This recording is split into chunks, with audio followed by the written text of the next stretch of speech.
ध्यान दीजिए, मैथमेटिक्स में कल आप लोगों को घन के बारे में पढ़ाया गया था। आज आपका टॉपिक घनाभ है। वैसे आपको जानकारी के लिए बता दें, मैंने पहले भी बताया था कि मैथमेटिक्स में टोटल 50 टाइप के क्वेश्चंस हैं। अगर वो पूरे 50 टाइप के क्वेश्चन आप सॉल्व कर लेते हैं तो मैथमेटिक्स में 80% मार्क आपका कहीं जाने वाला नहीं है। हो सकता है लकली आपका 100% भी मार्क्स मिल जाए। उन्हीं 50 टाइप्स के प्रश्नों में एक टॉपिक आज है घनाभ। टाइप 2 है। टाइप 2 में घनाभ को पढ़ाएं, इसके पहले आपको इसके 3 फार्मूले हैं, क्लियर हो जाने चाहिए। यहाँ पे लंबाई को L से दिखाया जाता है। जब कहीं L लिखा समझिए लंबाई है।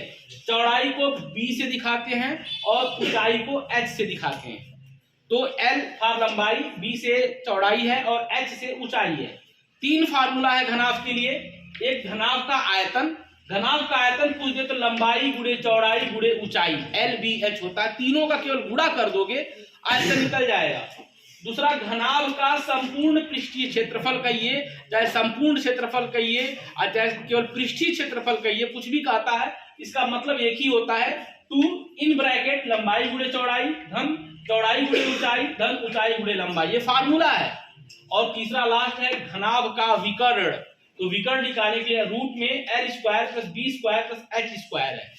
एक चीज याद रखिए, घन हो या घनाभ, इसमें डायरेक्ट क्वेश्चन आता है। डायरेक्ट का मतलब ये होता है कि लंबाई चौड़ाई ऊंचाई दे देगा और इसमें से कोई एक पूछेगा। जाहिर सी बात है, 1 नंबर का एक क्वेश्चन होता है।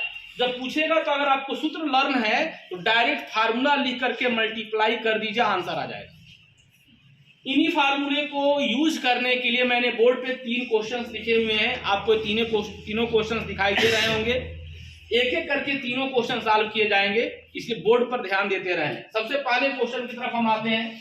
क्वेश्चन नंबर फर्स्ट को हम सॉल्व करने जा रहे हैं। आप देख रहे होंगे, लिखा है घनाभ की लंबाई चौड़ाई तथा ऊंचाई दिया हुआ है। तीनों लाइन से दे 3, 4 और 7 सेंटीमीटर, यानी L बराबर 3 मीटर है। मैंने नोट कर लिया। आगे चौड़ाई लिखा है 4 मीटर, यानी कि B आपका 4 मीटर है और ऊंचाई आपका जो है 7 मीटर है। ये तीनों मैंने नोट कर लिया। अब मैं देख रहा हूं कि क्या पूछ रहा है। देखिए, इसमें पूछ रहा है उसका आयतन और संपूर्ण पृष्ठ बताइए।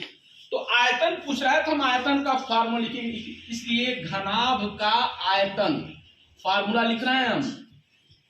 तो घनाभ के आयतन का फार्मूला होता है LBH। इसी फार्मूले में मैं तीनों का वैल्यू रखूंगा। L मीन्स लंबाई दिया हुआ है 3, यहाँ पे मैंने 3 लिख दिया। B चौड़ाई दिया है आपका 4 लिख दिया। H आपका हाइट दिया है 7 लिख दिया। इसके बाद तीनों का मल्टीप्लाई यानी गुणा करना है। तीनों का मैं गुणा करूंगा, ध्यान दीजिएगा। 3 4 जा 12 और 12 7 जा 84। आपका 12 से 84 होता है 84। आपको कल भी समझाए थे कि जब आयतन निकाला जाता है तो मात्रक जो होता है घन लग जाता है, घन मीटर हो जाएगा। और क्षेत्रफल निकालते हैं तो वर्ग मीटर लिखते हैं। तो देखिए, मैंने आयतन निकाल दिया, समझ में आया होगा। अब आपको मैं सिखा रहा हूं संपूर्ण पृष्ठ। तो संपूर्ण पृष्ठ का फार्मूला लिखूंगा मैं, घनाभ का संपूर्ण पृष्ठ। इसका फार्मूला होता है 2 into LB plus BH plus HL। पीछे बैठे हुए बच्चों को हो सकता है दिखाई नहीं दे रहा हो, तो थोड़ा सा वे खड़ा होकर के भी देख के और समझ सकते हैं। इसमें लिखा है 2, L का मान आपके सामने है 3 इंटू B का मान आपके सामने है 4 लिख दिया मैंने, प्लस B का मान 4 है 4 लिख दिया, और H का मान आपके सामने 7 है, मैंने 7 लिख दिया, प्लस H का वैल्यू 7 है, यहाँ पर 7 लिख दिया, और L का वैल्यू यहाँ पर 3 है, यहाँ पे 3 रख दिया। अब मैं मल्टीप्लाई कर रहा हूं, ध्यान से देखिएगा। 3 का 4 में मल्टीप्लाई करेंगे, 3 4 जा 12 हो गया। 4 का 7 में करेंगे 28, 4 7 28, और 7 का 3 में करेंगे तो 21 होगा। ये पेज भर गया है, हम दूसरे पेज पर अब इसको लगाने जा रहे हैं। ध्यान दीजिएगा, ये तो यहाँ पर 2 है, ये 12 और 28 को जोड़ेंगे 40 हो जाएगा, और 21 जोड़ेंगे 61 हो जाएगा, 61। मैंने ऐड कर दिया, 61 आ गया। अब 2 का गुणा मैं 61 में करूंगा अगर, तो 2 1 जा 2 और 2 6 जा 12, 122। क्योंकि ये क्षेत्रफल होता है इसलिए इसका मात्रक वर्ग में होता है, वर्ग मीटर लिख करके वर्ग कर देंगे, दैट इज आंसर। यानी कि मैंने आयतन निकाल दिया, संपूर्ण पृष्ठ निकाल लिया। अगर विकर्ण पूछता तो विकर्ण का फार्मूला आप यहाँ देख रहे हैं, इसको भी मैं लिख करके लगा दिया होगा। समझ में आया होगा? अब आपके सामने दूसरे क्वेश्चन की बारी है। घनाभ का आयतन दे दिया है तो कैसे निकालेंगे, ध्यान दीजिए। जब मैं यहाँ से क्वेश्चन नंबर 2 सॉल्व कर रहा हूँ, यहाँ पे लिखा है घनाभ का आयतन दे दिया, तो मैं लिख दूंगा यहाँ पर घनाभ का आयतन। घनाभ का आयतन कितना दिया है आपको दिखाई दे रहा होगा, 120 घन मीटर दिखा है ना, यानी 120। इस सवाल में क्या होगा, ध्यान दीजिएगा। पहले जो सवाल मैंने लगाया इसमें क्या हुआ है, इधर वाली चीज दिया था, यह दिया था, यह दिया था, यह दिया था, मैंने गुणा करके लगा दिया। इस सवाल में दूसरा वाला में क्या हो रहा है ना, इधर वाला दे दिया है, ये दे दिया, इसको निकालना, यही कलाकारी है। टाइप फर्स्ट में इधर वाला राइट वाला दे रहा था, लेफ्ट निकालना था, यही दिमाग लगाना है तुमको। और दूसरा सवाल जो लगा दे रहा है कि लेफ्ट वाला दे दिया है, राइट वाला निकालना, बस ये दिमाग लगा लो। तो घनाभ के आयतन का सूत्र यहाँ लिख दो, तो L गुणे B गुणे H। इसमें एक केवल बाकी होगा, 2 को दे दिया होगा, पढ़ो ध्यान से पूरा।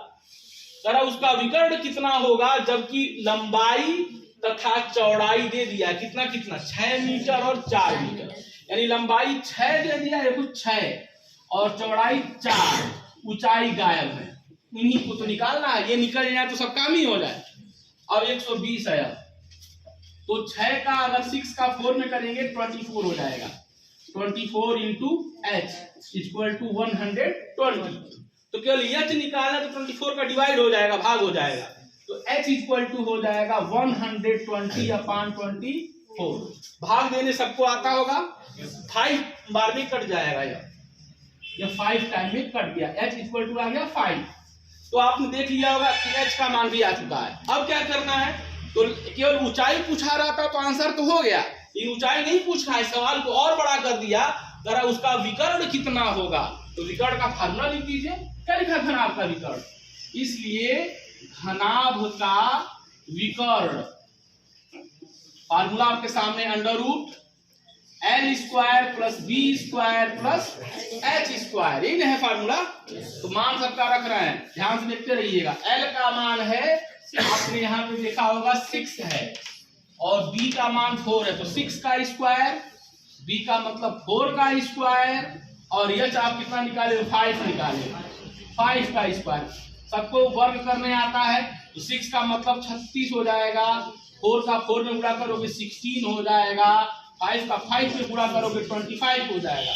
जगह नहीं बच रहा इसलिए आगे लगा रहे हैं, तो 36 यानी 36 और इसको ऐड करेंगे तो 52 हो जाएगा, 52 यानी 52 और 25 जोड़ोगे 77 आ जाएगा, यानी √77 वर्ग मीटर।